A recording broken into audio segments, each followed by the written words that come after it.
Assalamualaikum warahmatullahi wabarakatuh. Waalaikumsalam warahmatullahi wabarakatuh. Waalaikumsalam warahmatullahi wabarakatuh. Kayaknya kita baru ngadain kelas ya kemarin ya kalau nggak salah. Sekarang udah kelas lagi ya. Iya Pak. Yang hari Minggu itu ya nggak apa-apa lah. Memang apa namanya sudah jadwalnya kan. Baik teman-teman dari kelompok berapa? 8 kan? Kelompok 8 silakan di-share. Sudah di-share belum materinya?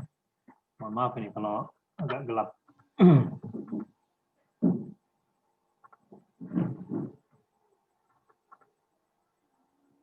Share kemana Gimana? Pak? Sudah di-share belum? Gimana? Di-share kemana? Di-share di grup kita. Belum Pak. Bentar saya kirim ya Pak.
Malam, oke ya.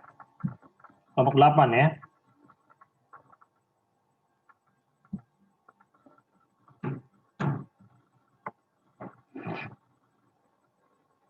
Kelompok 8.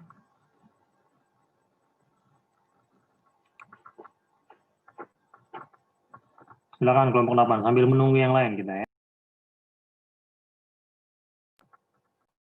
Bentar Pak, tak cari file untuk dikirim ke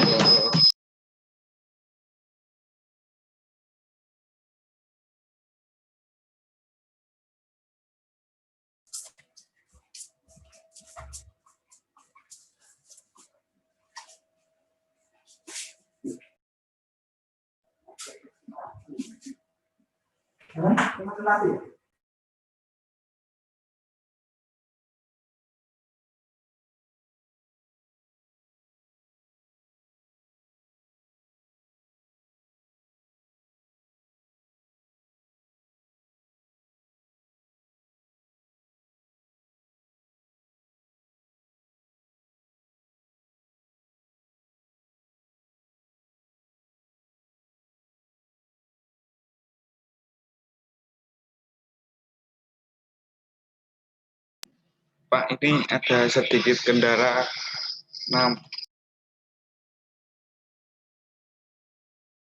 Apa itu kendalanya?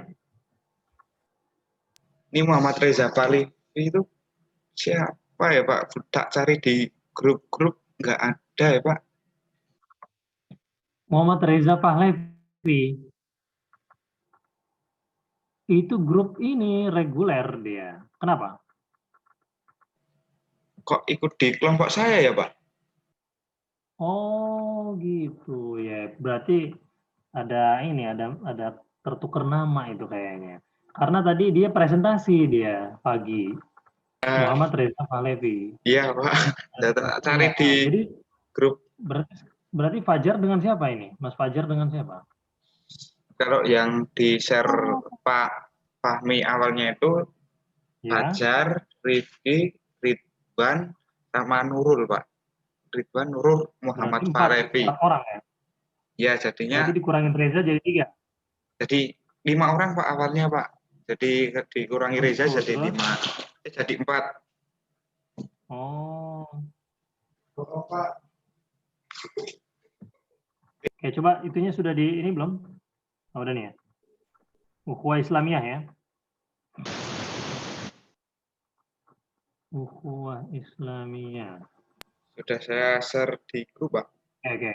Saya sudah buka ini dan apa namanya? Berarti yang tidak ada ya hanya Reza Pahlavi juga. Tadi juga mungkin saya soalnya datanya nggak ngopi dari mana-mana kecuali dari kampus itulah, ngambilnya dari situ aja, dari kampus itu. Mungkin ada tertukar, dia juga nanya ke saya, Reza Pahlavi itu tadi pagi, Pak ini saya masih ada filenya kalau nggak salah ini.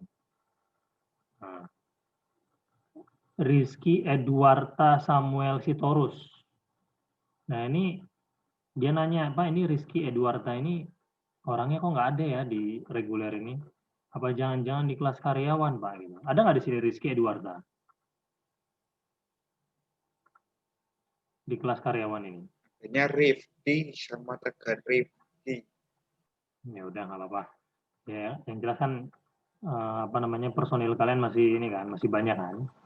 Jadi tetap jalan aja. Ukhuwah Islamiyah ya. Oke, coba dibaca-baca dulu ya. Sebentar, saya tambahkan dulu ininya.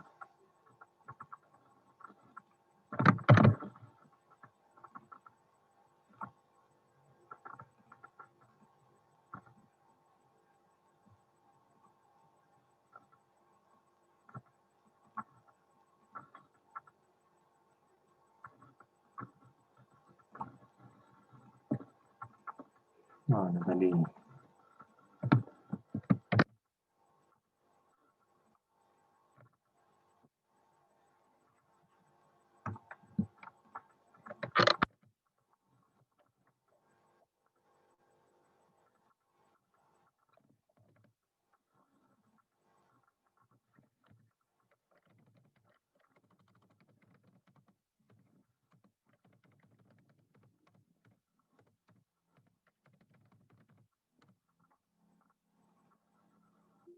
Pemateri sudah hadir semua?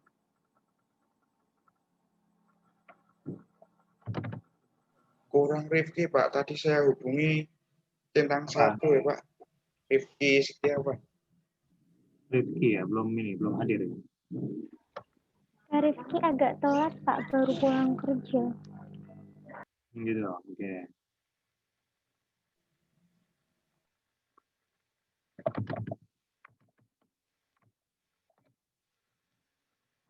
Jadi yang ada Fajar, kemudian Ridwan ya, kemudian sama Nurul Fauziah ya, sama Rifki. Rifki masih ditunggu ya. Iya Pak. Oke, baik. Ini ada 11 slide ya. Oke, ada hadis juga bagus ini, ada hadis-hadis dari hadis Rasulullah. Baik. Baik, Bismillahirrahmanirrahim. Silakan dibuka dulu kameranya semuanya biar kita bisa betul-betul tatap muka ini walaupun dalam Zoom ya.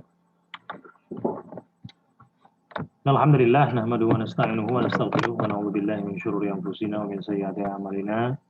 May yahdihillahu fala mudilla lahu wa man yudlilhu fala hadiya lahu. Allahumma shalli ala sayyidina Muhammad wa ala ali sayyidina Muhammad wa ba'du. Baik rekan-rekan semua, kita sudah tidak terasa kita mungkin sudah hampir masuk penghujung di dalam materi pendidikan agama Islam. Sebetulnya kalau kita lihat secara sekilas pendidikan agama Islam gitu ya.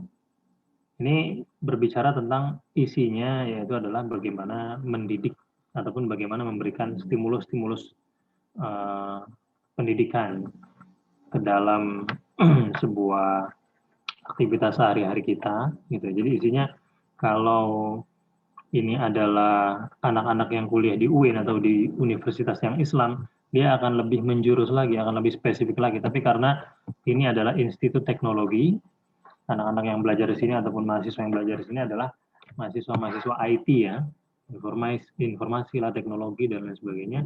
Maka kita sedikit membahas yang dia cenderung agak universal, agak umum gitu.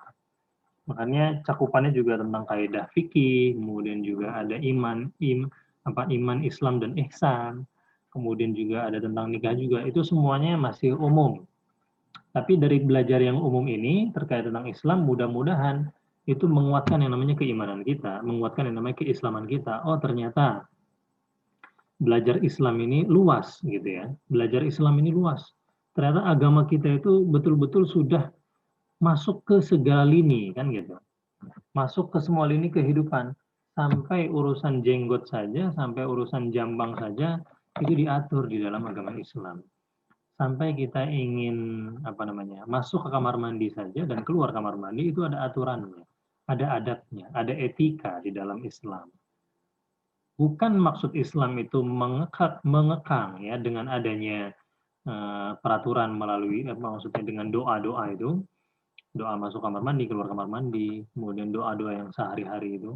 Bukan maksudnya mengekang atau memberatkan pemeluk agama Islam ataupun kita sebagai orang Islam, tetapi agar kita memiliki yang namanya sibghah. Sibghah itu identitas, gitu. Agar kita memiliki yang namanya identitas sebagai seorang muslim dan muslimah. Maka intinya jangan kita bosan menjadi orang baik, gitu. Di dalam berislam itu jangan sampai kita bosan menjadi orang baik, gitu ya. Kenapa bosan menjadi orang baik? Karena jadi orang baik ini selalu saja dirugikan. Selalu aja dapat imbasnya, selalu aja jadi kambing hitam. Oh enggak, tidak selalu seperti itu. Menjadi orang baik itu adalah sebuah pilihan, gitu. Adalah sebuah pilihan. Dan kita sebagai seorang muslim harus menyebarkan yang namanya kebaikan dan menabur yang namanya kemanfaatan antar sesama kan gitu. Jadi janganlah bosan-bosan untuk menjadi orang baik. Kalau kita sudah sering melakukan yang namanya maksiat, maka yuk sama-sama kita bercermin kan gitu. Kita bercermin, ya Allah, ya Rabbi, bermuhasabah kepada diri kita bahwasanya ini nggak baik saya lakukan, ini nggak betul saya lakukan kan gitu. Jadi mudah-mudahan dengan kita belajar dari pertama bulan Oktober sampai sekarang ini, ya tambahan-tambahan ilmu keislaman ini mudah-mudahan bermanfaat. Apa yang kalian dapat ini bermanfaat. Mungkin ketika di SMA ataupun ketika kalian sebelum masuk di perkuliahan ini, itu bayangan terkait tentang Islam itu masih belum luas kan gitu. Nah, dengan adanya pelajaran pendidikan agama Islam ini mudah-mudahan membuka yang namanya mindset kita. Oh, ternyata menjadi seorang muslim itu mindsetnya harus seperti ini. Ternyata menjadi seorang yang bermukmin ya, orang mukmin, oh mindsetnya harus seperti ini. Harus mengedepankan yang namanya mindset tawadu kan gitu, harus rendah hati. Kemudian kita juga harus saling toleransi di dalam tafahum, di dalam kemudian juga ta'awun. Tafahum itu saling memahami. Kemudian tafahum itu saling memahami, ta'awun saling tolong menolong gitu ya.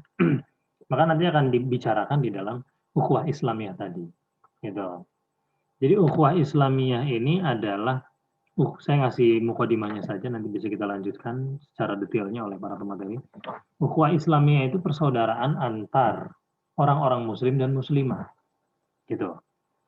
Baik itu dia satu distrik ataupun satu negara, ataupun dia di luar negara kita. Jadi ukhuwah Islamiyah. Ini universal, ini skalanya bukan nasional saja, tetapi internasional. Gitu. Jadi ukhuwah Islamiyah ini kita dengan orang muslim yang ada di Arab, Mesir, kemudian juga di India, kita sesaudara. Jadi al-muslimu lil muslim kal bunyani yashuddu ba'duhum ba'dha. Kan gitu. Antara muslim yang satu dengan muslim yang lainnya bagaikan sebuah bangunan. Mereka saling menguatkan, ada yang menjadi tiangnya, ada yang menjadi pondasinya, ada yang menjadi jendela, ada yang menjadi pintu, kemudian tembok, semuanya saling menguatkan. Gitu. Idza shtadda minhu 'adwun tada'alahu sa'irul jasadi bil huma wassaham. Kemudian ketika apabila yang namanya salah satu ataupun salah seorang muslim itu sakit ataupun tertimpa musibah, tertimpa yang namanya bencana, maka kita sebagai muslim yang lain dikatakan tadi, kita harus ikut merasakan juga penderitaan mereka. Dan kemudian kita realisasikan dan kita terapkan dengan membantunya, mengirim bantuan sosial, mengirim bantuan ke Islam, bantuan kepada para orang yang terdampak bencana, tertimpa musibah kan gitu. Karena yashuddu ba'duhum ba'dhum. Nah, gitu. Kemudian ketika yang satu merasakan sakit, maka semuanya juga merasakan sakit. Jadi seperti halnya badan gitu. Ketika tangan sakit ini, yang merasakan sakit bukan tangan saja, tapi semua badan pun tidak enak. Kan gitu. Nah, kemudian yang kedua, selain ukhuwah Islamiyah ini ternyata ada ukhuwah watoniyah. Ukhuwah watoniyah, persaudaraan sesama setanah air, sebangsa dan setanah air. Itu karena memiliki tujuan yang sama, yaitu apa? Bebas dari penjajahan ketika itu. Kita merdeka dari Belanda ataupun kita bebas dari penjajahan Belanda itu karena ada ukhuwah watoniyah. Kita cinta tanah air kita hubul waton ataupun kita cinta kepada tanah di mana kita lahirkan, kemudian menyatulah yang namanya solidaritas antar manusia ataupun antar orang di Nusantara ini, di Indonesia ini, akhirnya dengan motivasi ukhuwah watoniyah itu kita melawan penjajah dan memproklamasikan tahun 1945. Kemudian yang ketiga adalah ukhuwah insaniyah. Ukhuwah insaniyah ini lebih universal lagi, lebih umum lagi, itu sedunia. Nah, itu ada bantuan-bantuan kemanusiaan, ya kan, humanity, kemudian juga ada bantuan sosial dan lain sebagainya. Itu karena ada rasa ukhuwah insaniyah. Ya, jadi mungkin yang namanya orang-orang Kristen dan orang-orang, ada benarnya juga sih yang dikatakan Abu Janda itu. Bukan saya mendukung Abu Janda maksudnya. Orang-orang Muslim, orang-orang Kristen, Hindu, Buddha yang ada di Indonesia yang berbeda dari kita agamanya, mereka mungkin di dalam agama bukan saudara kita, tetapi mereka secara individu, secara bentuk manusianya ya, terlepas dari apa dia jabatannya, agamanya, itu juga saudara kita sesama manusia. Maka memanusiakan manusia, gitu. Maka nanti larinya ke toleransi itu, larinya ke toleransi. Toleransi harus yang bagaimana, kan gitu. Toleransi itu harus ke individunya, bukan kepada akidahnya. Kalau akidah kita masing-masing, lakum dinukum waliyadin. Ya, jadi itu sih prolog sedikit dari saya. Mungkin nanti bisa dilanjutkan sama teman-teman kelompok 8 ya. Jadi saya serahkan sepenuhnya kepada kelompok 8. Sebelumnya kita mulai dulu kelas kita pada malam hari ini dengan bersama baca Al-Basmalah. Bismillahirrahmanirrahim. Silakan kelompok 8 ya, saya serahkan sepenuhnya. Siapa moderatornya? Kak Fajar. Oke, silakan. Mas Fajar. Sekarang, Pak. Iya, ini udah 2021 ini. Kita nunggu dari tahun 2020. Ya, monggo.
Sebelumnya, Assalamualaikum warahmatullahi wabarakatuh. Waalaikumsalam warahmatullahi wabarakatuh. Saya sebagai moderator di kelompok 8 dan pemateri yang lain akan menyampaikan materi yang terkait ukhuwah Islamiyah.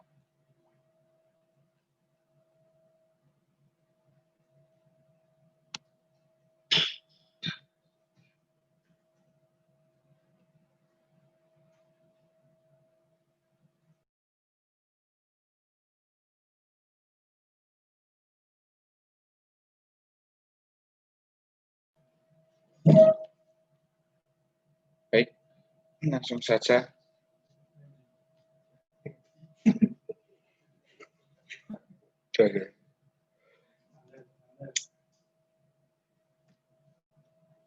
Yang pertama ada pengertian dari ukhuwah secara bahasa berasal dari kata akhum yang artinya saudara. Ukhuwah berarti persaudaraan. Dalam Al-Quran dijelaskan setiap mukmin adalah saudara yang diperintahkan Allah untuk saling mengikrarkan perdamaian dan berbuat kebajikan di antara satu dengan yang lain dalam rangka taat kepadanya. Firman Allah yang artinya orang-orang yang beriman itu sesungguhnya saudara, sebab itu didamaikanlah,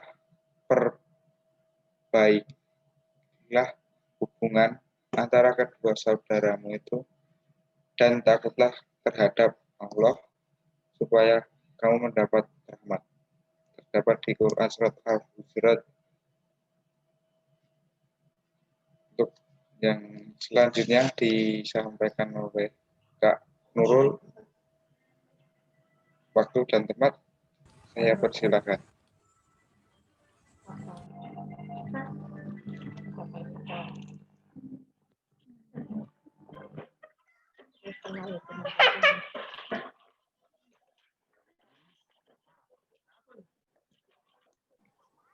Kok ada suara horor tadi itu?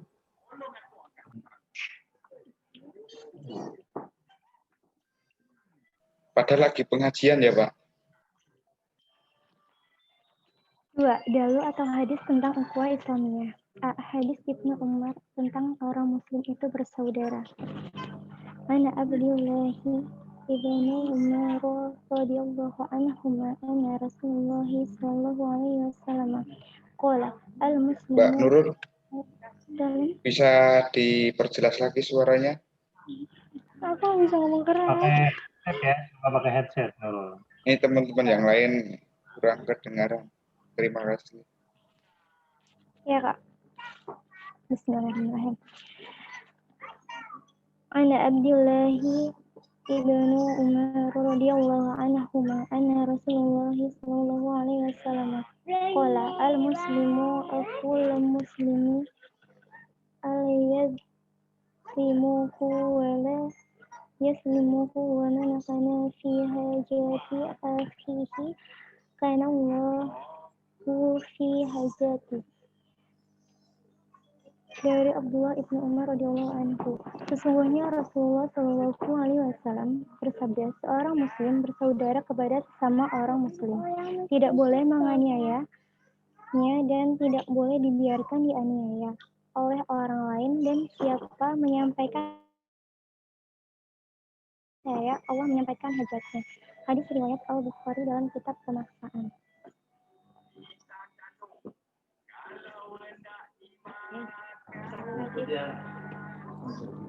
D. Hadis Abu Musa tentang mukmin itu ibarat bangunan. Ana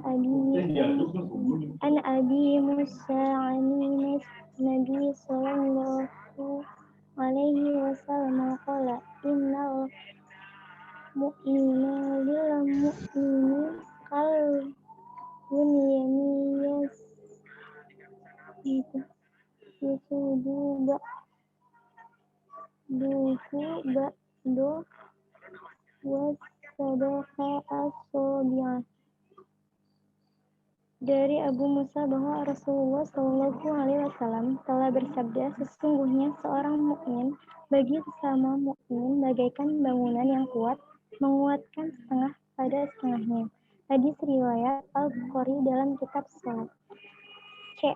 Hadis Ibnu Mas'ud tentang larangan memaki dan membunuh muslim. Ana Abdullahi Mas'udi qala Rasulullah sallallahu alaihi wasallam sibabul muslimi fusuqun wa qitaluhu kufur. Dari Abdullah Mas'ud, ia berkata, Rasulullah sallallahu alaihi wasallam bersabda, memaki muslim adalah kefasikan dan membunuhnya adalah kekufuran. Hadis riwayat Al-Bukhari dalam kitab Adab.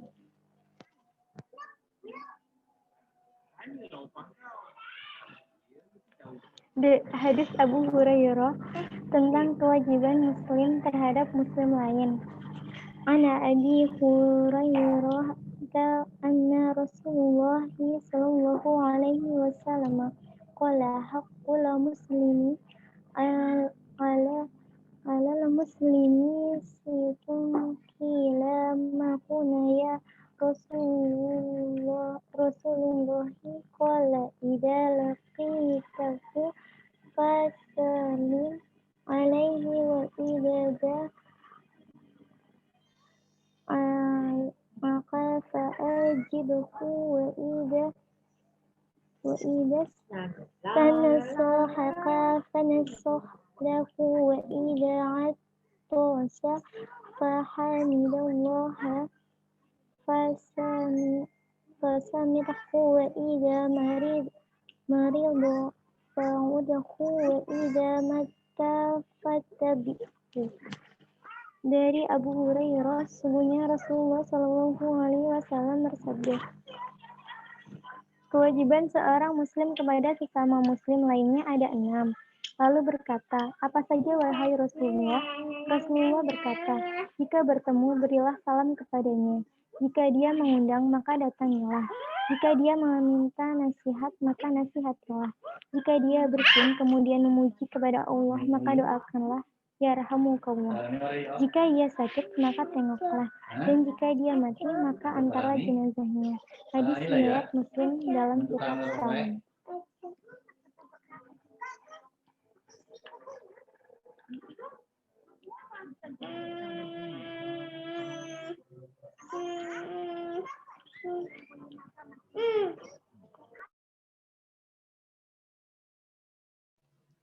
Baik, untuk slide selanjutnya materi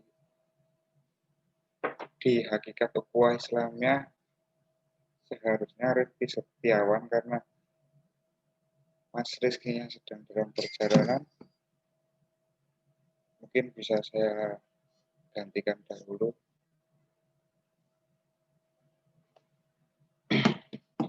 Yang ketiga, hakikat ukhuwah Islamiyah. Ukhuwah Islamiyah merupakan nikmat Allah. Sebagaimana di dalam Al-Quran surat Al-Imran ayat 103, Allah berfirman, dan berpeganglah kamu semuanya kepada tali agama Allah, dan janganlah kamu bercerai-berai, dan ingatlah akan nikmat Allah kepadamu ketika kamu dahulu masa jahiliyah.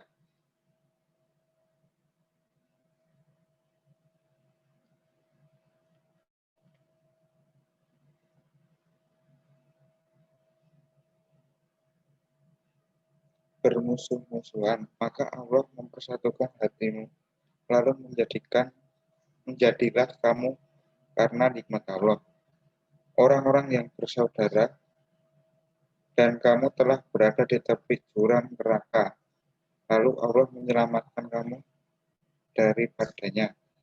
Demikianlah Allah menerangkan ayat-ayatnya kepadamu agar kamu mendapat petunjuk.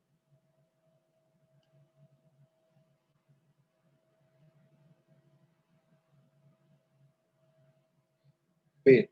Perumpamaan tali tasbih. Di dalam Al-Quran surat Az-Zukhruf ayat 67, Allah Subhanahu wa Ta'ala berfirman, teman-teman akrab pada hari itu sebagiannya menjadi musuh bagi sebagian yang lain kecuali orang-orang yang bertakwa. C. Merupakan arahan Rabbani. Sebagaimana Allah Subhanahu wa Ta'ala berfirman, dan yang mempersatukan hati mereka orang-orang yang beriman, walaupun kamu membelanjakan semua kekayaan yang berada di bumi, niscaya kamu tidak akan mempersatukan hati mereka. Akan tetapi Allah telah mempersatukan hati mereka. Sesungguhnya Dia Maha Gagah lagi Maha Bijaksana. Quran surat Anfal ayat 63.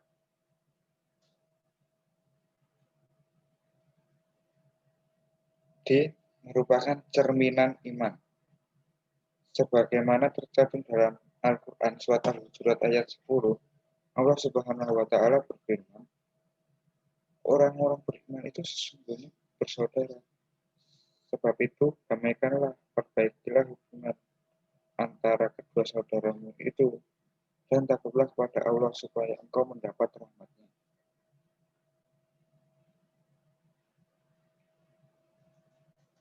Selanjutnya dilanjutkan sama Mas Ridwan Prasetya, tempat mau persilakan. Baik, terima kasih Mas Fajar. Bismillahirrahmanirrahim. Ada beberapa faktor penghambat ukhuwah Islamiyah, di antaranya fanatisme, buta, dan bangga diri, menganggap kelompoknya paling benar, dan menganggap yang lain itu najis mughaladah. Sikap fanatik adalah sikap yang didasarkan pada keyakinan berlebihan. Sikap fanatik terhadap suatu isme atau aliran, sikap fanatik beresiko karena akan mengalami hambatan memahami orang lain, bahkan menganggap orang lain salah atau tersesat. 2. Karena sempitnya wawasan. 3. Kurangnya silaturahmi. 4. Kurangnya kasih sayang sesama manusia. 5. Membuktikan iman yang lemah, karena kurangnya iman mengakibatkan hambatnya ukhuwah Islamiyah. Selanjutnya Mas Fajar.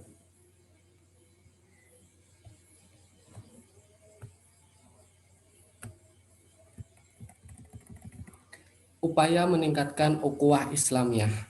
Ada upaya yang dapat dilakukan untuk meningkatkan ukhuwah Islamiyah, yaitu ta'aruf, saling mengenal.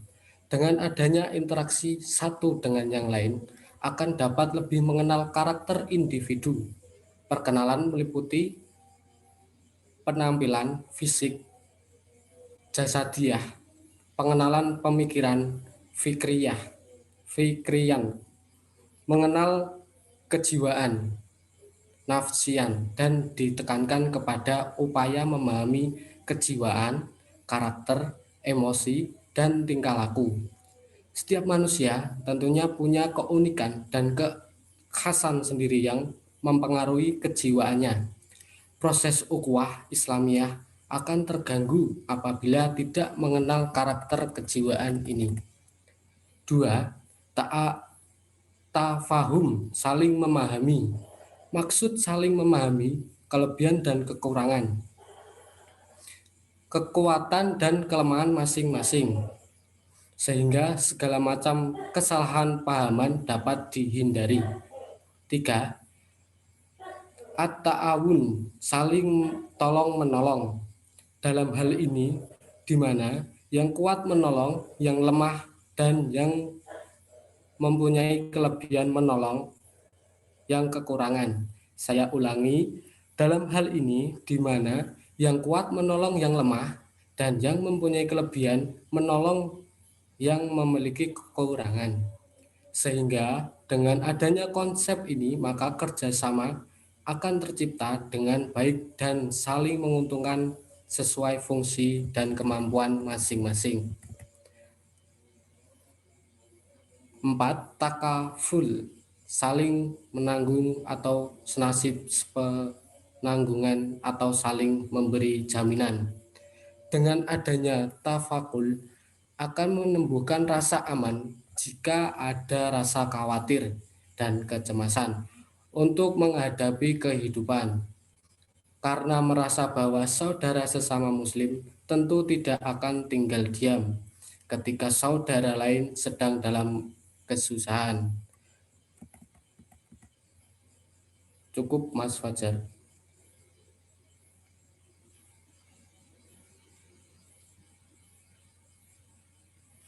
Baik, terima kasih teman-teman yang sudah menyampaikan materinya.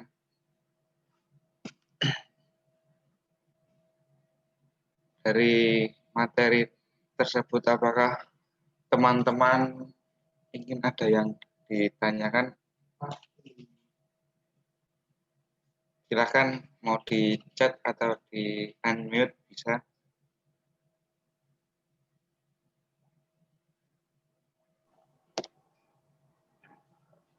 Ya, silakan yang ingin bertanya. Ini sudah banyak lah terbuka sebetulnya untuk ruang-ruang pertanyaan ya. Jadi tadi juga ada dijelaskan sama pemateri itu, tafahum, ta'awun, bahkan ada takaful tadi ya. Nah itu mungkin bisa bisa dijadikan sebagai bahan pertanyaan juga ini. Coba saya pengen melihat berapa orang ini yang hadir.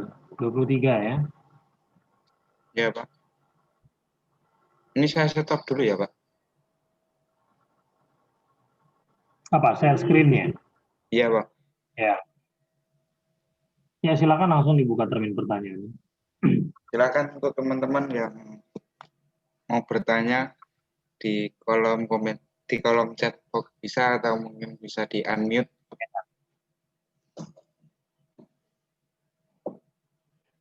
Saya mau tanya, Ya, silakan. tadi kan di faktor penghambat ukhuwah Islamiyah itu ada salah satunya fanatisme buta dan bangga diri. Menganggap kelompoknya paling benar dan menganggap yang lain adalah najis mugaladah. Bisa tolong dijelaskan nggak arti dari najis mugaladah? Terima kasih. Baik, Mbak Ana, untuk pertanyaannya kami cek dulu ya.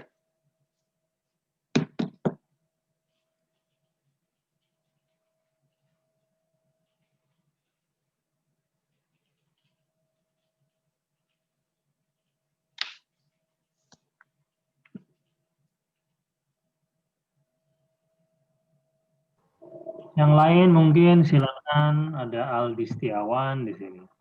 Saya ingin yang belum pernah bertanya ini silakan tunjukkan Eksistensimu. tunjukkan gigi dan behelnya tadi itu.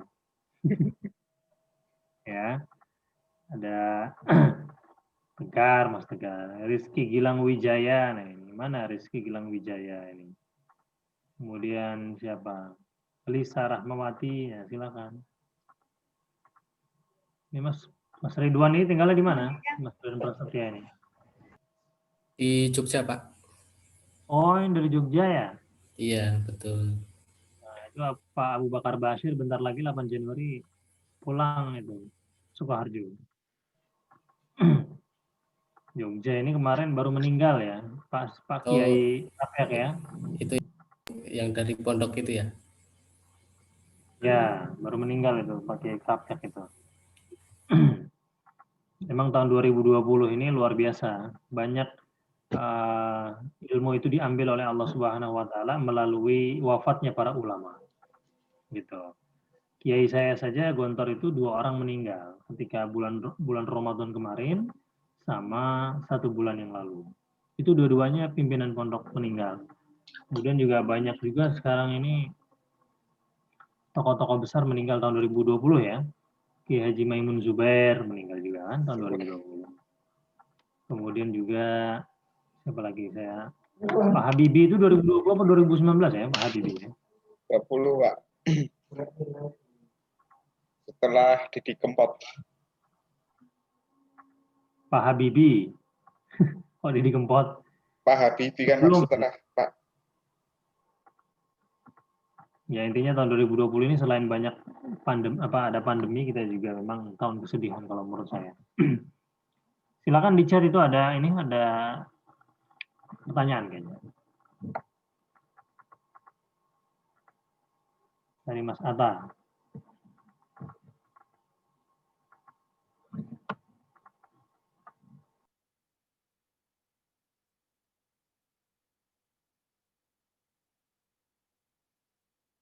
Baik, Mas Atta Isanugraha, kami save dulu untuk pertanyaannya. Mungkin dari teman-teman lain, apakah ada yang ingin bertanya?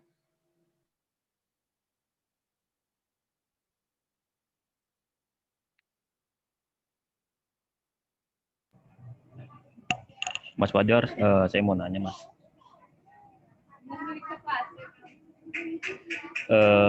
Apa sih keutamaan dan keuntungan sebuah ta'aruf daripada pacaran? Itu aja sih Mas, mungkin Mas yang saya tanyakan. Keuntungan dari ta'aruf ya Mas Reza. Iya, maksudnya hal-hal yang lebih menonjol ketimbang pacaran itu apa gitu. Ya Mas, kami simpan dulu. Kita Oke, ada siap. 3 pertanyaan dari Mbak Ana, Mas Rata Esa, dan Mas Reza.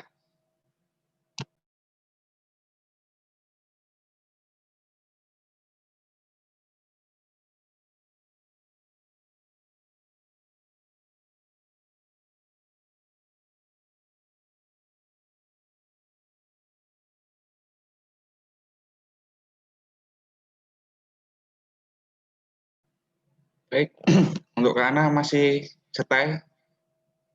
Masih, Masih semangat? masih. Tunjukkan gigimu, kan?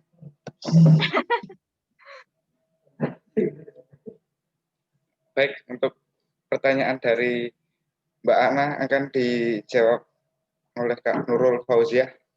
Silakan Kak. Bismillahirrahmanirrahim. Jadi maksudnya najmul ghaib itu kan najis besar. Kalau di sini kan tadi ada fanatisme, apa ya tadi? Fanatisme apa ya? Buta Ya, dan itu- bangga diri.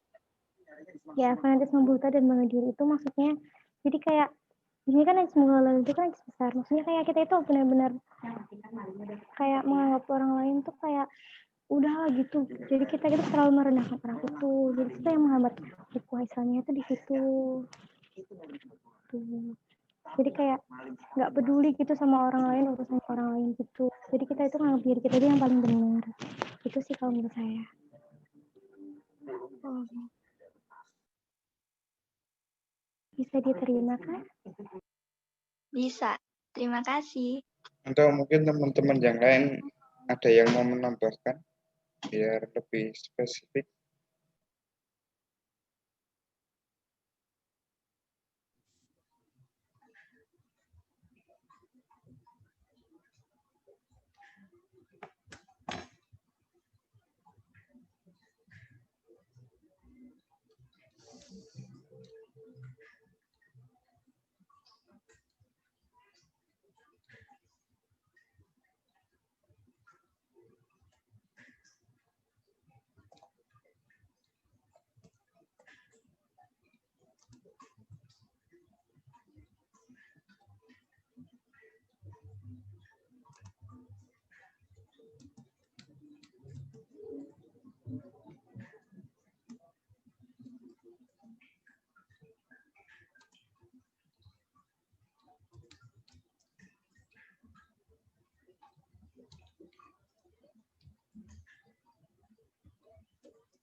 Gimana? Sudah berapa soal?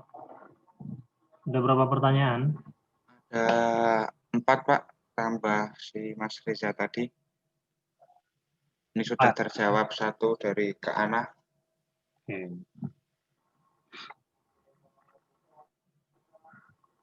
Tadi pertanyaan selain dari Mas Atta Esa apa tadi?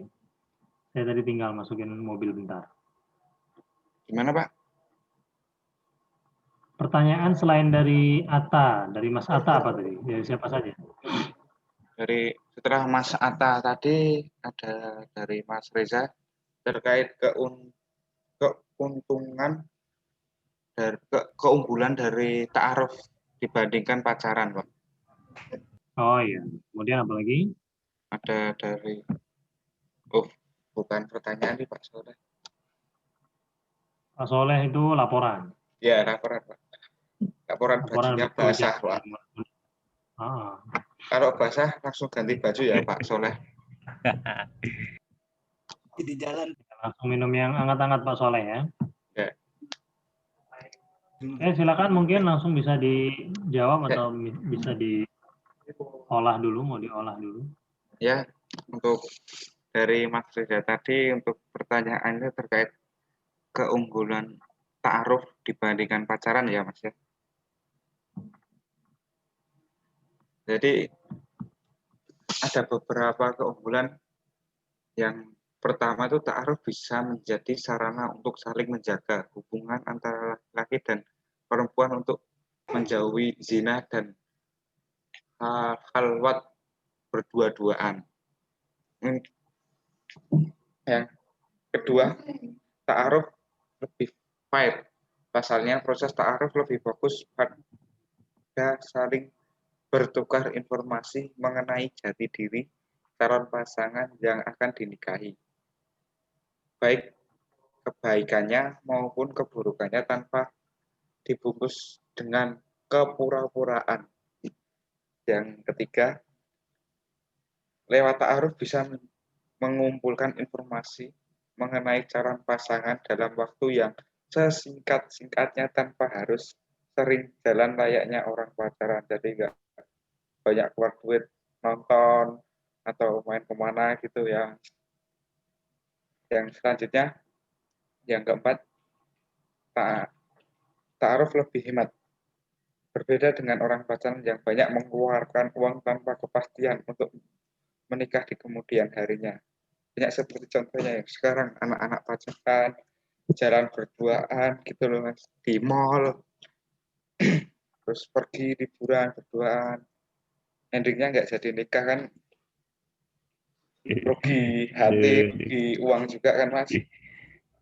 Geng. Ya. Yang kelima, jika memang ada kecocokan, setelah ta'aruf bisa lebih cepat ke proses lamaran hingga nikahan. Dan jika tidak menemukan kecocokan, maka tidak akan ada kata putus yang bisa menyakitkan salah satu pihak. Cukup tidak dilanjutkan saja proses ta'arufnya. Kan kalau pacaran kan putus, ngambek. Terus kalau itu ya ada yang mau bunuh diri lah atau langsung cari pelarian lah gitu kan ada. Yang jelas sih lebih untuk menghindari dosa sih untuk ta'aruf itu, jadi jauh dari fitnah, zina gitu Mas Reza. Mungkin Mas Reza mau menjalankan ta'aruf lebih baik itu Mas daripada pacaran. Jadi intinya lebih kepada mengantisipasi perzinahan gitu Mas ya? Ya salah satunya perzinahan. Oke. Ya. Terima kasih Mas. Ya sudah cukup jelas tadi Mas Reza? Sudah cukup jelas. Terima kasih Mas Fajar. Ya sama-sama Mas Reza.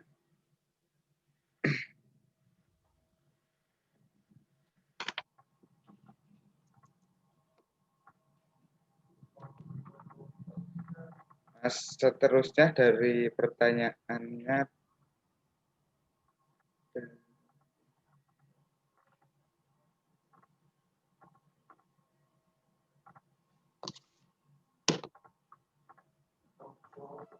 yang bertanya najis mughaladah tadi siapa ya? Ana. Udah kan, Mbak? Udah sama Nurul. Oke, siap.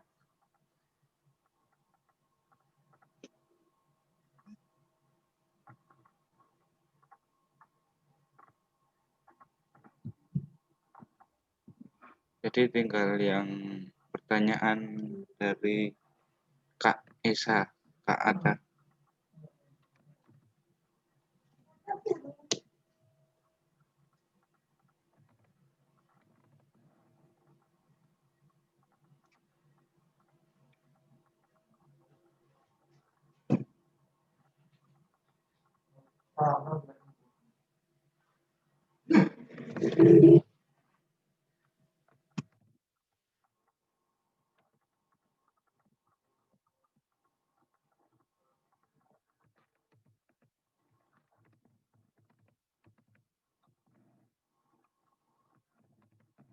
Baik untuk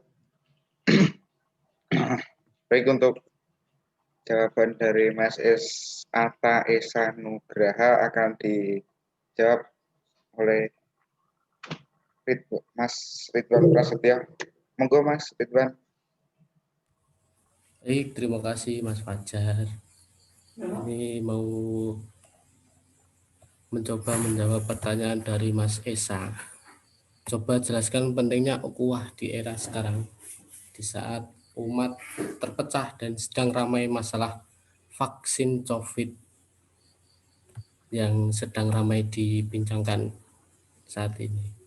Ada yang setuju untuk kebaikan, ada yang tidak karena ketakutan. Baik, untuk membangun ukhuwah tidak hanya terjadi dan tindakan-tindakan besar. Semua bermula dari hal-hal kecil yang merupakan pandemi ini merupakan tantangan bagi masyarakat dunia, termasuk bangsa di Indonesia ini pada khususnya. Keberadaan pandemi yang cukup menyulitkan ruang gerak masyarakat ini jangan sampai menjadi alasan untuk tercerai-berai. Sebagai manusia, makhluk berakal yang beragama dan berbangsa, sudah selayaknya bagi kita untuk bisa meningkatkan rasa kemanusiaan terhadap sesama, saling peduli dan mengasihi satu sama lain. Apalagi di masa sulit seperti saat ini. Sebetulnya pada masa sulit saat ini menjadi momentum atau kesempatan kita untuk meningkatkan ukhuwah Islamiyah kita terhadap sesama manusia, seperti menolong orang yang kesulitan di masa pandemi ini atau terkena dampak dari pandemi ini seperti PHK, terus menurunnya pendapatan dari usaha-usaha menengah. Lalu apa masalah vaksin COVID ini ya?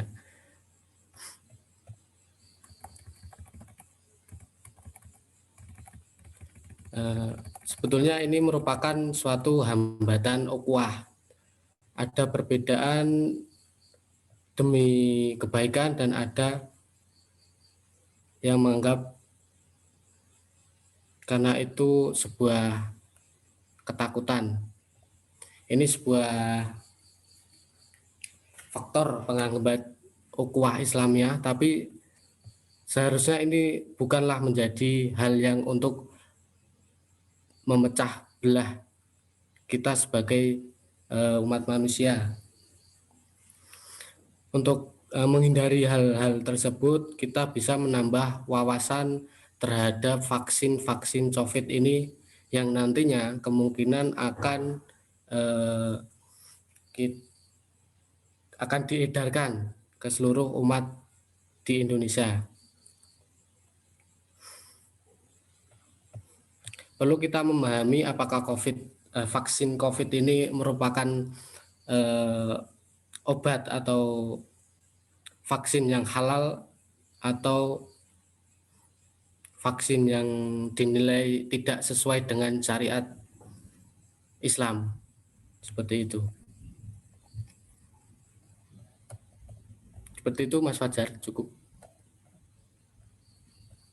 Bagaimana Mas Esa?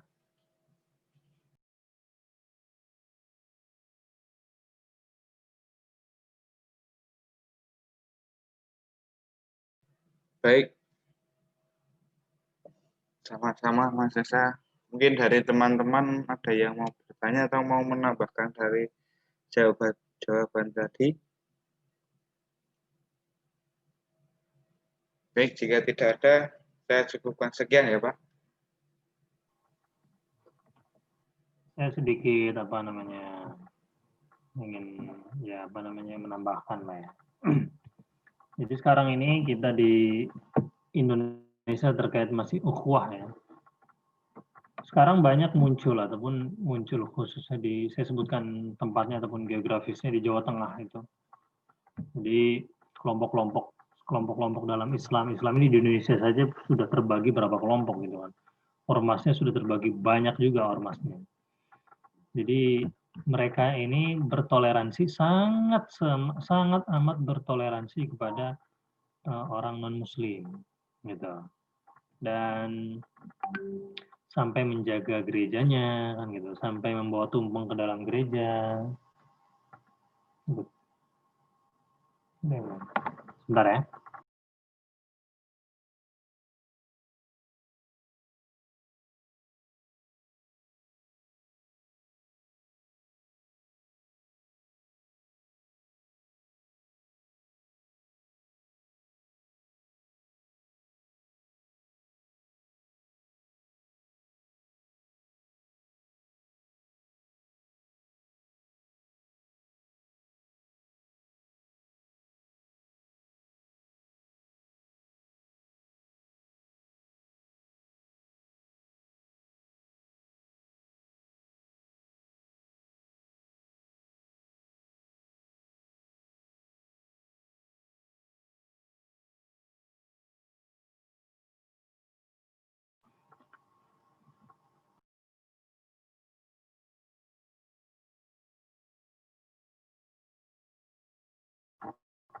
Oke, saya lanjutkan ya.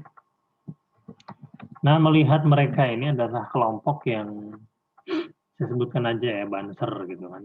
Banser ataupun GP Ansor lah, gitu. Yang baru-baru ini panglimanya ataupun Panglima Banser itu menjadi Menteri Agama kan gitu. Nah, bagaimana kalian melihat ini gitu, kelompok 8? Bagaimana kalian melihat toleransi yang diberikan oleh kelompok tersebut kemudian sampai membawa tumpeng, kadang bercampur. Jadi yang namanya realita akidah yang ada di situ bercampur karena banyak sekali kita lihat dari video-video yang tersebar di dunia maya ya ataupun di media sosial itu. Ada santri, saya nggak tahu santri atau siapa, menabuh rebana kan gitu. Kemudian di depannya ada Santa Claus yang sedang menari-nari gitu. Itu salah satu contohnya. Kemudian ada juga ritual azan di dalam gereja gitu. Entah maksudnya apa, tujuannya apa, saya juga tidak tahu. Maka nanti mungkin kita bisa buka diskusi kita tentang ini. Kemudian juga ada nyanyian ibu-ibu qasidahan kan gitu. Mereka bernyanyi di atas panggung, kemudian juga dibarengi sama para biarawati. Makanya jadi bernyanyi, mereka nyanyinya jilbab putih gitu. Karena kebetulan biarawatinya pakai seperti halnya jilbab itu, tapi terlihat kelihatan ya pakaian biarawati putih gitu. Jadi dengan orang non Muslim mereka luar biasa bertoleransi, gitu kan. Tetapi dengan sesama Muslim, mereka kadang malah mengesampingkan ukhuwah itu sendiri. Gitu. Ini kan pembahasan kita ukhuwah Islamiyah, gitu kan. Nah, ini bagaimana teman-teman melihat ini, gitu. Dan sikap kita sebagai Muslim yang moderat, sebagai Muslim yang tidak terlalu ke kiri dan tidak terlalu ke kanan, maksudnya bukan mengambang ya. Moderat ini adalah sifat wasati ataupun sifat wasatiyah. Sifat moderat ini adalah ideal gitu. Jadi tidak terlalu ekstrim ke kiri dan juga tidak mabuk dengan yang namanya dogma-dogma agama gitu ya. Jadi silakan mungkin kalian, ini saya lempar sebagai pancingan. Jadi teman-teman mungkin bisa memberikan yang namanya masukan ataupun tambahan kan gitu. Nah, melihat hal ini bagaimana? Jadi kelompok besar ini bukan hanya ada di Jawa Tengah saja, tapi kan di semua tempat di Indonesia itu ada. Nah, bagaimana kita melihat ini? Itu ya, silakan.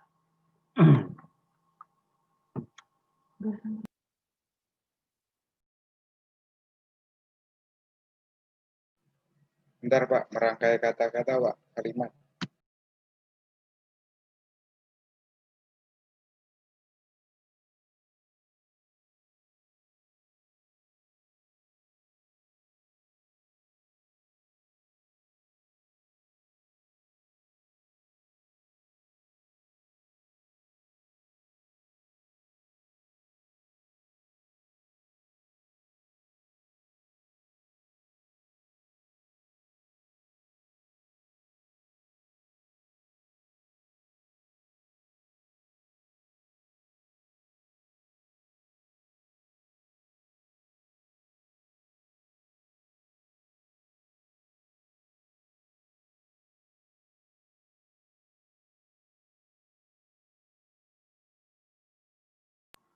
Silakan teman-teman yang mau komen dan menyanggah, terutama yang belum pernah. Yang tadi saya sebutkan itu yang belum pernah sama sekali.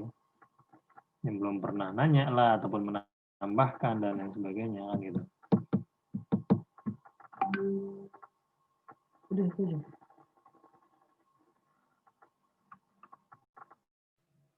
Kalau mengomentari hal tersebut sih Pak, kalau seperti ada tumpeng dibawa ke dalam gereja, seperti hadroh diiringi dengan birawawati atau Santa Claus itu toleransi yang sangat berlebihan, dan hal yang berlebihan itu menurut saya kurang baik. Jadi itu seperti toleransi yang terlalu berlebihan sih Pak. Jadi kalau bisa sih mungkin kita jalanin sebuah toleransi, umpamanya hadroan terus ada orang yang non mau ikut, itu lebih baik tidak mengenakan apa yang namanya kan biarawati mengenakan seperti seragam, itu lebih baik menggunakan pakaian yang biasa-biasa semua. Jadi untuk yang lain tidak ada pandangan yang bagaimana gitu, terlalu ekstrim sih Pak. Ini Pak sedikit komentar dari saya Pak. Ya, yang lain coba gimana? Mas Ridwan mungkin? Atau siapa lagi tadi yang satu kelompok ini? Nurul mungkin? Mbak Nurul mungkin mau berkomentar. Dari kacamata perempuan bagaimana melihatnya?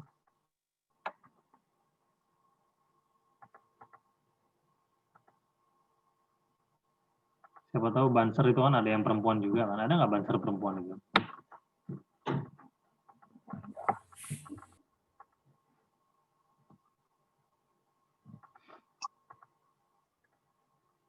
Ini saya pakai dua perangkat ini, satu handphone, satu laptop. Karena saya merasa dirugikan kalau pakai laptop wajah saya. Kenapa Pak? Gelap, agak gelap. Ya. Tetapi ingin tampil jiwa muda ya Pak. Iya. Ya, orang saya masih muda juga kok. Oke, silakan teman-teman yang lain. Tadi saya sudah share itu ya, itu ada sedikit hasil ijtima ulama Komisi Fatwa se-Indonesia 6 tahun 2018 tentang masalah strategis kebangsaan. Nggak semuanya sih ya, saya penggal saja tentang ukhuwah Islamiyah dan ukhuwah wataniyah, kemudian ada ukhuwah insaniyah di situ. Ini konteksnya Indonesia ya, konteksnya Indonesia. Gitu. Dan kita kebetulan sekali tinggal di Indonesia ini yang dia budayanya banyak banget. Sukunya banyak, budayanya banyak, kemudian bahasanya juga sangat banyak sekali. Kalau orang di Arab ataupun di Timur Tengah, mereka ya satu wajah ya. Satu ras mereka, rasnya ras Arab. Maka ras Arab itu tersebar dia. Dari Arab Saudi, dari daerah Timur Tengah ataupun dari daerah Hijaz ya, namanya daerah Hijaz, menyebar sampai ke barat Afrika, Maroko, kemudian sampai ke Asia Tengah yaitu di Pakistan. Itulah ras Arab itu di situ sampai situ. Bahkan ada yang sampai ke Turki juga. Nah, Turki itu wajahnya juga masih wajah pengaruh Arab juga gitu. Mereka satu ras ataupun mereka satu suku gitu kan. Tetapi bahasanya walaupun bahasa Arab, dialek setiap negara berbeda-beda. Tetapi dari Maroko sampai Pakistan, ketika ada orang yang berbicara bahasa Arab resmi, mereka paham. Gitu. Itu kelebihan mereka di sana. Gitu. Nah, sekarang ini kita majemuk pluralis ya negara kita ini. Nah, dengan adanya kemajemukan yang seperti ini, bagaimana kita menciptakan ukhuwah itu? Maka tadi tertuang di fatwa MUI yang tadi yang saya bacakan. Terbagi menjadi 3. Monggo silakan yang lain ingin menambahkan, dan juga saya ingin Ridwan sama Nurul Fauzi mungkin ada jawaban dari yang toleransi tadi. Silakan.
Gimana Mas Ridwan, Mbak Nurul, ada ini komen atau teman-teman yang lain?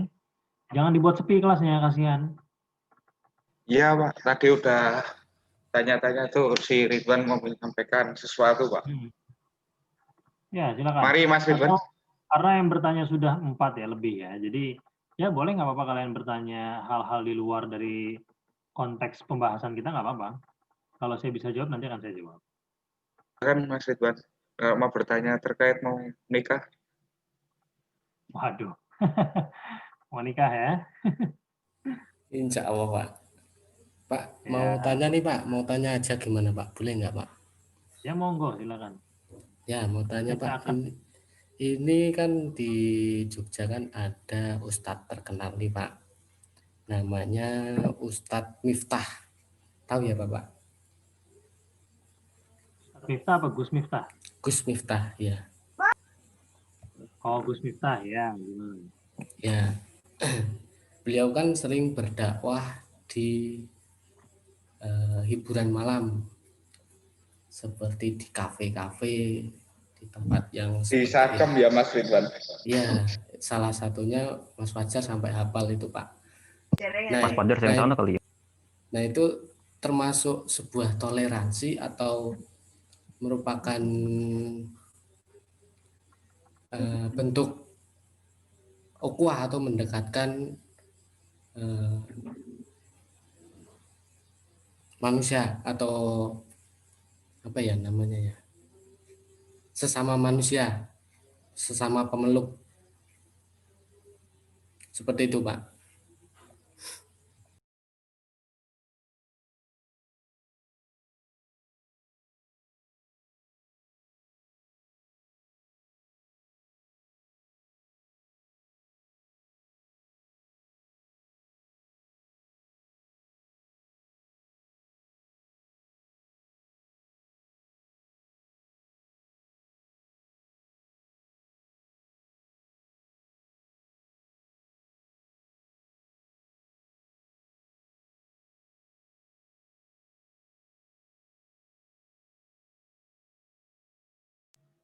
Udah Mas Ridwan. Udah Mas Fajar.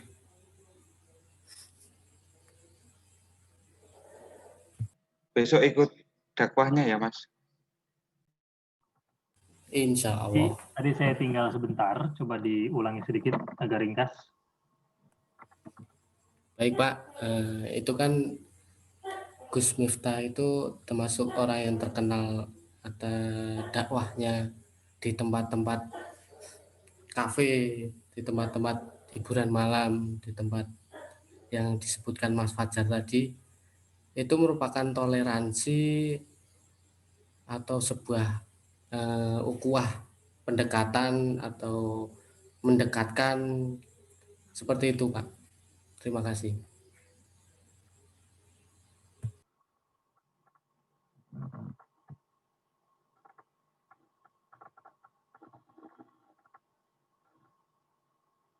Oke, baik. Jadi gini ya,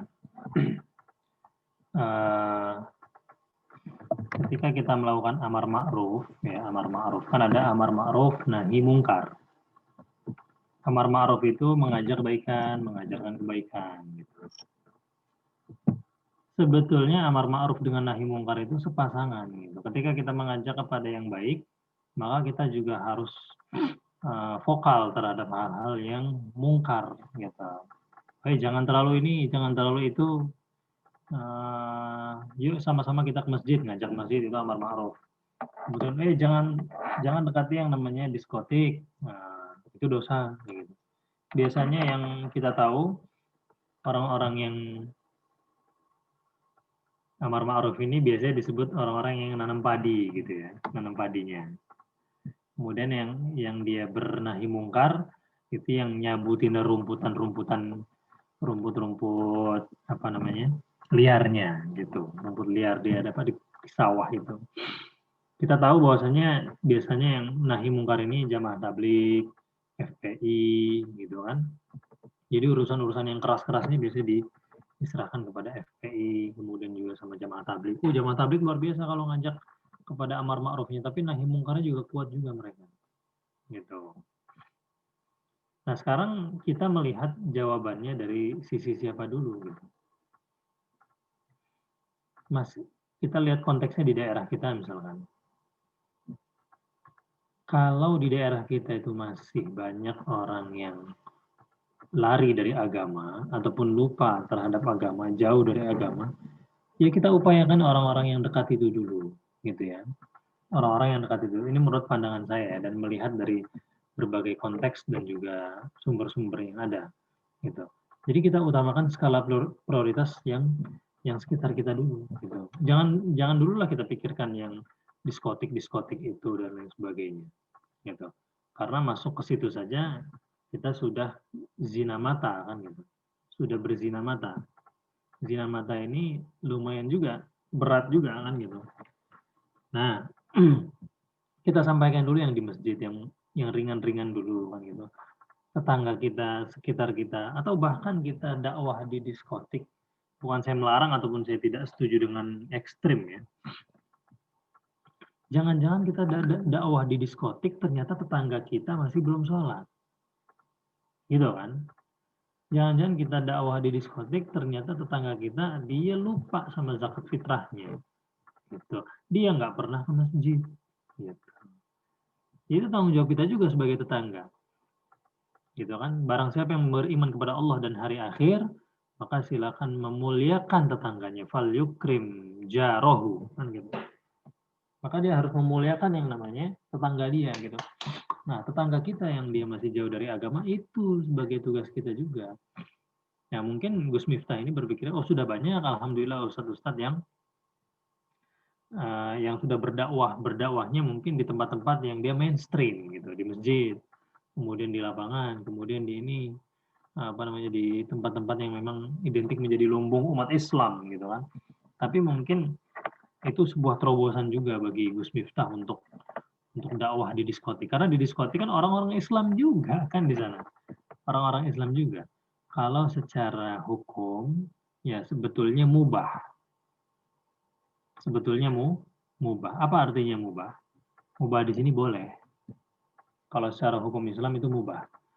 Kenapa mubah? Karena segala sesuatu ketika tidak ada dalil yang spesifik menunjukkan itu haram ataupun wajibnya ataupun halalnya, maka dia hukumnya mubah. Saya memakai jam misalkan ya, saya memakai jam, saya memakai handphone gitu kan. Itu hukumnya mubah. Ya tidak bersalah dan juga tidak berdosa dan juga tidak mendapat yang namanya pahala. Gitu. Tapi ketika ada dalil yang memang mengharamkannya, ya maka dia akan menjadi haram. Ketika ada dalil yang dia menghalalkannya, maka dia akan menjadi halal. Gitu. Maka dari berbagai keterangan ini kita narik kesimpulan nih. Ya menyampaikan dakwah, seruan kebaikan dalam konteks ya, maksudnya mengajak banyak orang di diskotik itu ya memungkinkan saja. Asalkan ya norma-norma protokoler yang ada di diskotik itu jangan sampai menimbulkan mafsadat. Ataupun mafsadat ini kerusakan. Ya, jangan sampai menimbulkan kerusakan. Kalau memang ada di situ yang namanya maslahah, maka silakan diambil. Nah, ini sebagai seorang muslim kita harus menimbang itu. Menimbang sisi maslahah dan sisi mafsadat. Kira-kira kalau saya melakukan ini, sisi keselamatannya ada lebih cenderung kepada sisi keselamatan apa cenderung kepada kerusakan gitu. Ini sebagai seorang muslim pandangan kita harus seperti itu, mindset kita harus seperti itu. Saya dakwah di diskotik nih, kira-kira akan memberikan dampak yang positif atau dampak yang negatif bagi orang-orang yang ada di dalamnya gitu. Tetapi saya tadi mengingatkan ya, ataupun saya garis bawahi bahwasanya kita jangan yang muluk-muluk dulu, jangan ke diskotik dulu lah. Kalau misalkan untuk diri kita sendiri, kita ajak orang-orang sekitar kita ya untuk masjid, minimal untuk masjid dulu, memperbaiki yang namanya sholat. Tuh. Jadi saya tidak melarang, ya itu pandangan saya. Mungkin Mas Ridwan bisa menyimpulkan sendiri ya. Saya tidak ekstrim melarang ataupun tidak juga menunjukkan bahwasanya itu perbuatan yang sangat jauh dari toleransi ataupun sangat bertoleransi. Intinya orang-orang yang dalam diskotik itu adalah saudara kita sebangsa juga dan setanah air gitu. Dan mereka juga sama, ada orang-orang yang muslim juga gitu kan. Tetapi mungkin pintu hidayah ataupun risalah Islam ini belum menyentuh hati mereka kan gitu. Itulah mungkin yang dipandang ini harus saya lakukan oleh Gus Miftah itu. Oke. Jadi itu mungkin jawaban dari saya.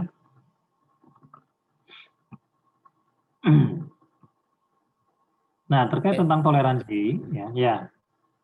Terkait tentang toleransi ini kita ke individu, itu toleransi sesama non muslim ya. Itu kita ke individu, itu toleransi. Ya, misalkan keluarga tetangga kita non muslim, Hindu atau Buddha ataupun Kristen lah katakan gitu. Kemudian dia kecurian ataupun kemalingan gitu. Kita sebagai tetangga yang berdempetan dengan rumahnya itu wajib menolongnya, wajib lapor polisi, bantu dia gitu. Walaupun dia Kristen, walaupun dia Buddha, walaupun dia Hindu gitu. Toh itu tidak ada dampak-dampak yang akidah ya, maksudnya dampak yang akidah membahayakan akidah kita tidak ada. Toh dia juga tidak mengajak yang namanya untuk mengajak kita beribadah ke gereja ataupun apa enggak kan. Tapi kita sesama atau sesama manusia ya, bangsa dan setanah air, kita harus wajib melindungi. Bahkan Islam pun mengajarkan itu juga. Saudara kita, tetangga kita kebanjiran, ya kita membantu juga walaupun dia non Muslim gitu. Tapi kalau ngajaknya, Mas, ini kami ada acara Natalan di rumah nih, gitu. Silakan mau gabung nggak gitu. Nah kalau udah kayak gitu silakan. Oh Pak, mohon maaf, saya belum bisa gabung dan juga saya belum bisa mengucapkan yang namanya Selamat Natal gitu. Karena memang di dalam agama saya dan itu adalah pegangan buat kami tidak mengucapkan itu kepada teman-teman dari Kristen, dari Kristen. Gitu. Ya mohon dimaklumi saja, mohon dipahami saja.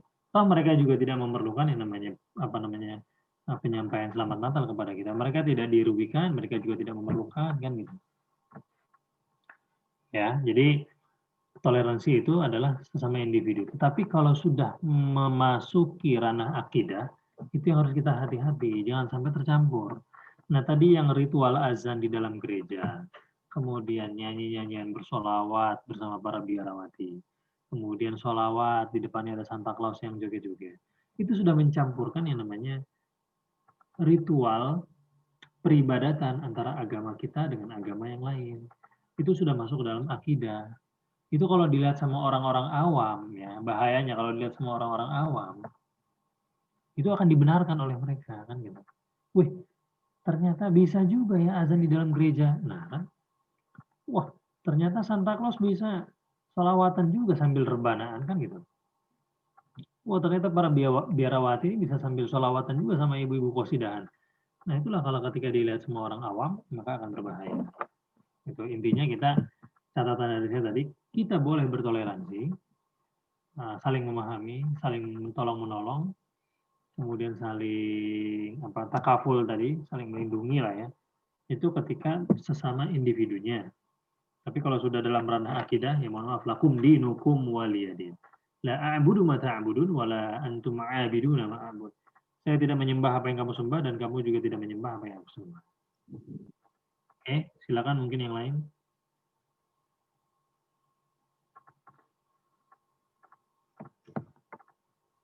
Itu dari Pak, anak saya di ada chat tanya itu, di Pak. chat.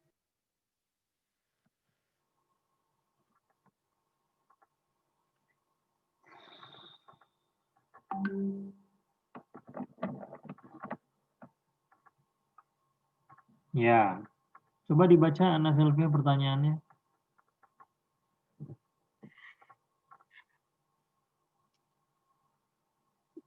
Awal RTU itu nikah, apa ya? ortu awal nikah RTU berdasarkan itu agama Islam. gimana? Coba ulangi. Orang tua awal nikah berdasarkan agama Islam. Tapi dapat 2 Ya. tahun, suaminya itu pindah ke agama semula, yaitu Kristen. Terus dia punya anak masih SD, agamanya tuh di kakak Islam. Tapi di sekolah ini di sekolah Kristen dan mempelajarinya agama Kristen. Kalau ada hari raya Natal, Imlek, Idul Fitri, si anak tuh ikut merayakan. Nah itu gimana menurut Bapak?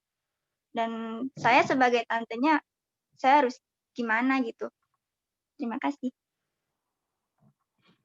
Nah, ini adalah hasil dari kemajemukan agama yang ada di Indonesia ya gitu. Terus ibunya agama Islam. Iya, tapi udah meninggal. Innalillah. Kasian juga ya. Jadi dia sekarang ini tinggal sama ayahnya, gitu kan, ayahnya yang Kristen. Iya. Baik. Jadi terkait tentang ini, sebetulnya ini adalah pengaruh dari orang tua sendiri kan gitu. Makanya saya dulu ketika awal itu saya pernah sampaikan kullu mauludin yuladu ala fitrah. Semua bayi yang dilahirkan ke dunia ini itu intinya mereka fitrah. Maksudnya fitrah itu apa? Suci mereka. Bagaikan kertas putih yang tidak ada nodanya kan gitu. Kemudian yang menjadikan mereka Kristen itu orang tuanya, kemudian juga ibunya, menjadikan mereka Majusi, kemudian juga menjadikan mereka menjadi Yahudi itu orang tuanya. Nah, statusnya anaknya bagaimana? Maka dalam perspektif agama, si anak dikembalikan kepada orang tuanya, kan gitu, dikembalikan kepada orang tuanya. Nah, kemudian kita posisi tantenya bagaimana? Ya jujur saja nggak ada otoritas, kan gitu. Tidak ada otoritas. Karena kenapa? Karena memang orang tua yang laki-lakinya itu sudah apa namanya, menariknya ataupun tinggal bersamanya, kan gitu. Jadi kita sebagai seorang tante ya, ataupun kamu sebagai seorang tantenya, ya kita jangan sampai memutuskan hubungan, gitu. Jangan sampai putuskan hubungan sama dia, jangan sampai. Walaupun si anak tersebut nanti besarnya akan menjalankan agamanya dalam Kristen, gitu. Kita sebagai tantenya jangan sampai putus hubungan, dan jangan sampai ya bolehlah menanyakan ke orang tuanya, nanti nasib si anak ini gimana, maksudnya nasib keponakan siapa namanya, mungkin namanya adalah si Fadil gitu. Denis. Nah, jadi Fadil Danis ya. Iya. Jadi Danis ini nanti ke depannya bagaimana? Dia mau Islam atau mau Kristen? Ya itu dikembalikan kepada anaknya lagi. Gitu. Tapi kalau memang dari keluarga besar Ana Selvia ini ingin menyelamatkan, diusahakan dia ditarik ke dalam Islam, gitu, ditarik ke dalam Islam. Tapi kalau itu menimbulkan konflik dengan ayahnya itu, dengan ayahnya, ya lebih baik nanti jangan, lebih baik tidak usah, gitu. Tapi nanti ketika anaknya dewasa, silakan dia untuk suruh memilih mau ikut Kristen dengan ayahnya atau mengikuti agama ibunya, gitu ya. Jadi kita jangan sampai membuat apa ya, pusing si anak ketika sekarang ini, gitu. Ketika sekarang nanti mungkin ketika sudah dia balik ataupun pada waktunya nanti kita tanyakan dia mau berislam atau mau menjadi Kristen, gitu kan. Ya, jadi itu ya. Tapi jangan sampai kita memutus hubungan tali silaturahim dengan keluarga Danis dan ayahnya itu. Ya, Danis sama ayahnya jangan sampai, gitu. Ya, Pak. Ya, mungkin yang Terima lain. kasih penjelasannya. Ya.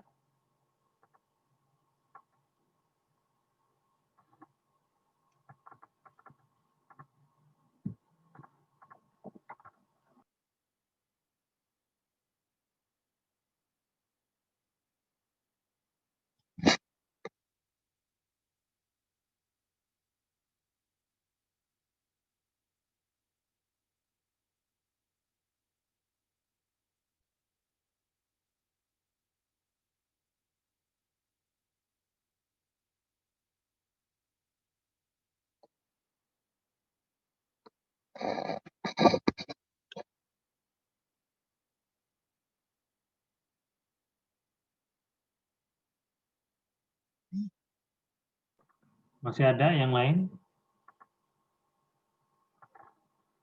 Pak Doni biasanya rame ini, Pak Doni.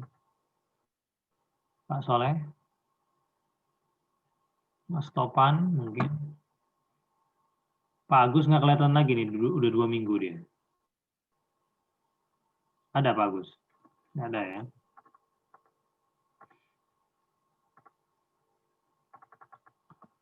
Oke, kalau tidak ada silakan kelompok 8 silakan ditutup, boleh ditutup.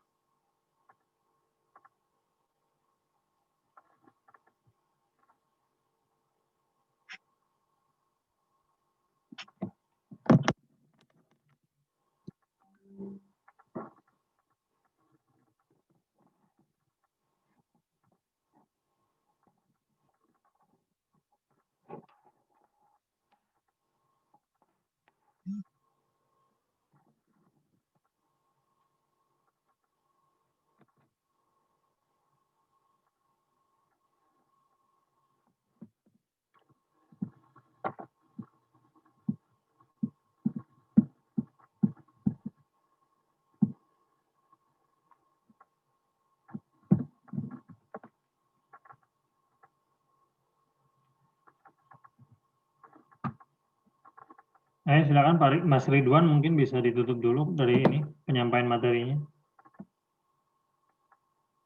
Atau Mas Fajar. Sama closing statement ya, simpulan apa gitu.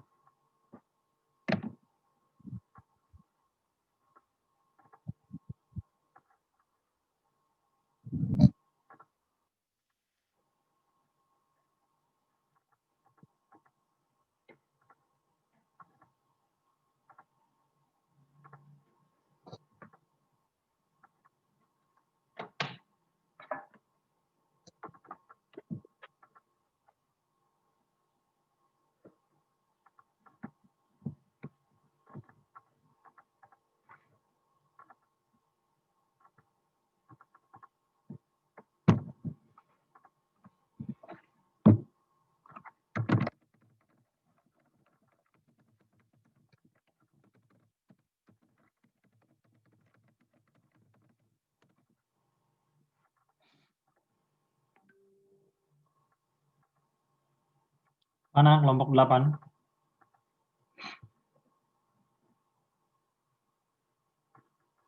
Cek.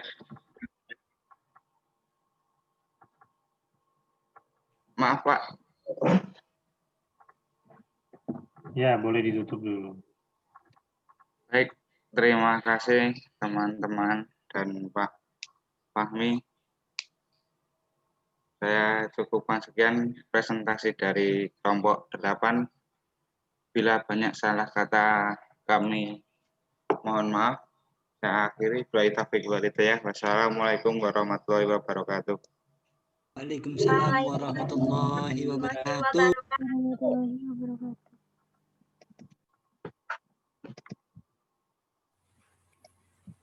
Ya, alhamdulillah. Terkait tentang, saya mau nanya di ini ya, di Jabotabek ya, kan di Lampung ya. Vaksin sudah ini ya, sudah mulai didistribusikan dan sudah mulai penyuntikan, belum ya? Vaksin Berita-beritanya COVID sih baru distribusi, Pak. Belum sampai ke pasien. baru distribusi saja ya. Berarti belum ada secara bukti fisiknya, maksudnya belum ada penyuntikan kepada kita ya? Belum ya? Oke. Ya, jadi terkait tentang pembelajaran kita, karena kita sudah masuk penghujung ya nih, Pak Soleh, kita sudah masuk dalam penghujung juga, dan mungkin presentasi akan selesai pada kelompok 9 dan kelompok 10 kan, 2 kelompok lagi. Maka dari sekarang saya minta teman-teman di review lagi materi dari materi 5 kalau nggak salah sampai materi 10 nanti gitu. Karena kita selesai nanti insya Allah pada bulan Februari awal-awal kalau nggak salah. Ya. Atau mungkin masuk minggu kedua dalam bulan Februari. Jadi masih ada sebulan lagi kira-kira yang namanya kuliah online kita. Dan insya Allah yang namanya UAS-nya nanti terkait tentang UAS, ya mungkin masih, ya saya lempar sekarang kepada rekan-rekan semuanya. Kira-kira bentuk UAS-nya mau bentuk yang seperti apa? Apakah mau seperti kemarin multiple choice, atau mungkin mau esai? Multiple choice aja, Pak. Choice, Pak. Multiple choice saja ya. Setuju. Jadi yang kayak kemarin ini. Masalahnya kalau esai ini nanti saya kasih soalnya, kemudian open kamera, kemudian kalian nulis. Jadi kamera tetap terbuka, kemudian kalian tulis. Nanti difoto hasilnya, kemudian dikirim saya, tulisan tangan. Itu kalau esai. Kalau multiple choice ya mungkin seperti kemarin. Kurang seru itu, Pak. Oh, kurang seru ya? Kurang seru ya? Ya, nggak apa-apa. Oke, berarti kalau ingin multiple choice ya bisa nanti dikondisikan lagi. Yang jelas mudah-mudahan saya harapannya kepada teman-teman semua, apa-apa yang kita pelajari dari pertama ya, dari pertama saya menyampaikan sampai ini, sampai pada kelompok 8 bahkan nanti sampai terakhir, itu mudah-mudahan bisa menjadi bekal gitu, bisa menjadi bekal. Dan bekalnya ini bukan hanya sebagai bekal yang ada di buku saja kemudian tidak dibuka-buka lagi setelah sekian lama. Tetapi dalam berislam ini kita harus paham dan mengamalkan, gitu. Memahami dan juga mengamalkan. Gitu. Jadi setelah kita paham, baru kita mengamalkan. Makanya berislam ini dengan ilmunya. Gitu. Berislam itu dengan ilmunya. Orang yang sholat dan dia itu berilmu dengan orang yang sholat dia tanpa ilmunya, hasilnya beda. Gitu. Hasilnya beda. Kemudian dia berilmu, kemudian dia memberikan zakat, infak dengan orang yang tidak berilmu. Itu beda juga. Maka dikatakan dalam Al-Quran, hal yastawil ladzina ya'lamuna wal ladzina la ya'lamun. Apakah sama orang-orang yang mengetahui dengan orang-orang yang tidak mengetahui? Nah, disitulah makanya. Dan Allah memberikan derajat kepada orang-orang yang memahami ataupun orang-orang yang berilmu. Yarfa'illahu alladhina amanu yarfa'illahu alladhina utul ilma darajat. Gitu. Allah mengangkat derajat bukan hanya satu derajat tetapi berlipat-lipat derajat bagi orang yang ingin senantiasa menuntut ilmu, menimba ilmu. Jadi harapan saya materinya diinventarisir dari sekarang sebagai bahan-bahan bacaan ya. Untuk pertama untuk UAS nanti dan juga bukan hanya untuk UAS saja tetapi untuk jangka panjangnya sebagai pegangan kita gitu, sebagai pegangan kita. Jadi kalau ada apa-apa nanti saya pernah dijelaskan sama Pak Fahmi seperti ini, harus seperti ini gitu. Tetapi itu pandangan saya, Islam itu luas gitu ya. Islam itu luas. Dan dari setiap ulama-ulama yang ada dalam Islam ini kadang pandangannya berbeda karena mereka mendapatkan dalil yang sumbernya berbeda juga. Gitu. Jadi kita lihat dulu siapa ulamanya. Mungkin menurut guru kalian, guru ngaji kalian, ataupun guru-guru yang ada di daerah kalian, berwudu itu caranya seperti ini. Tapi saya mengajarkan, ternyata ada yang beda. Gitu kan.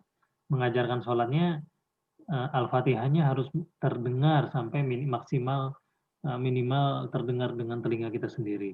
Ternyata di guru saya mengajarkan bukan seperti itu Pak, tetapi baca Al-Fatihahnya cukup jahar, hanya boleh terdengar, tidak terdengar sampai telinga juga tidak apa-apa, gitu. Pastinya dia memiliki yang namanya sumber ataupun memiliki yang namanya legal standing-nya lah apa gitu. Jadi kita beribadah itu harus ada dalilnya, jangan sampai tidak ada dalilnya. Dan utamakan ketika kita beribadah, melaksanakan apa itu sholat lah, kemudian juga zikir lah, bersolawat itu dengan ilmunya. Jangan sampai kita tidak berilmu gitu. Oke. Ya, jadi rekan-rekan itu yang bisa saya sampaikan. Mudah-mudahan pertama ukhuwah Islamiyah kita semakin kuat gitu ya. Kemudian ukhuwah wataniyah kita juga kuat. Kemudian ukhuwah insaniyah juga kita dikuatkan oleh Allah Subhanahu wa taala gitu. Jadi pada intinya adalah 3 itu yang harus dikuatkan di dalam berislam dan di dalam berinteraksi sesama sosial. Kita akhiri kelas kita dengan bersama baca Alhamdulillah. Alhamdulillahirrahmanirrahim. Saya ucapkan terima kasih kepada teman-teman yang sudah hadir dan sudah menyempatkan waktunya. Aqulu qouli hadza wa astaghfirullah li wa lakum wa billahi taufiq wal hidayah. Al'afu minkum.